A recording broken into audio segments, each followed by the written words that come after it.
আসসালামু আলাইকুম বন্ধুরা, এই ভিডিওর নিচে যে দুই খেলোয়াড়কে দেখতে তারা হলো চট্টগ্রাম চ্যালেঞ্জার্সের দুইজন ওপেনার ব্যাটসম্যান। তারা এমএসেও ভালো খেলে চট্টগ্রাম চ্যালেঞ্জার্সকে জয় উপহার দিয়েছে। বন্ধুরা, এই চট্টগ্রামটি বিপিএলের আগের দিন দল ফ্র্যাঞ্চাইজি পরিবর্তন হয়েছে। বিসিবিকে যে দল নিয়ে যে ফ্র্যাঞ্চাইজি নিলামে অংশগ্রহণ করেছে সে দল বিসিবিকে বিপিএল আগের দিন তারা বলেছে আমরা এই দলটি নিয়ে কন্টিনিউ করতে পারবো না পুরো বিপিএল আসরটি। তারা কারণ দেখিয়েছে তারা কোনো স্পন্সর পায়নি, ভালো বিদেশি খেলোয়াড় পায়নি, যা তা বলে দলটি দিয়ে দিয়েছে বিসিবিকে। বিসিবি প্রথম ম্যাচে মাত্র দুজন বিদেশি খেলোয়াড় নিয়ে মাঠে নেমেছে এবং দুর্দান্ত জয় নিয়ে মাঠ থেকে ফিরেছে। এখন কথা হলো যে বিপিএল আগের দিন যে টিমটা অনেক ঝড়-ঝাপটা দিয়ে বিপিএলটা শুরু করেছে বন্ধুরা, সে দল এখন টেবিল টপার, অসাধারণ খেলে এখন তারা 6 দলের মধ্যে 1 নম্বরে রয়েছে।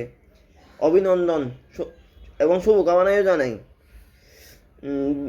চট্টগ্রাম চ্যালেঞ্জারকে। আমি মনে করি চট্টগ্রাম চ্যালেঞ্জার এই দলটি টপ 4-এ জায়গা নিবে ইনশাল্লাহ। তারপরেটা দেখা যাবে ফাইনাল কি খেলতে পারবে নাকি খেলতে পারবে না। আসলে দলটি অনেক ভালো খেলতেছে এখন বিসিবি নেওয়ার পর যে বিসিবি সভাপতি যে দুজনকে দায়িত্ব এবার তুলে দিয়েছে তারাও ভালোভাবে দায়িত্বটি পালন করতেছে, ভালো বিদেশি খেলোয়াড় আনতেছে, ভালো টিম পরিচালনা করতেছে।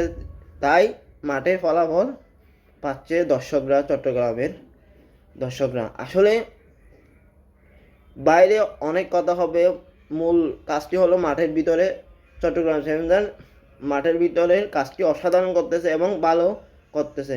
এখন কথা হলো চট্টগ্রাম চ্যালেঞ্জারকে এই ধারাটা বজায় রেখে টপ 4 থেকে ফাইনাল পর্যন্ত যেতে হবে।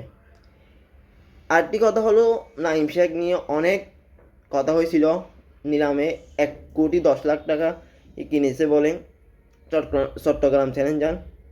আসলে নাইম শেখও তার খেলাটা দেখিয়ে দিয়েছে, অসাধারণ খেলতেছে, দুর্দান্ত খেলতেছে। নাইম শেখকেও জানাই অভিনন্দন এবং শুভকামনা।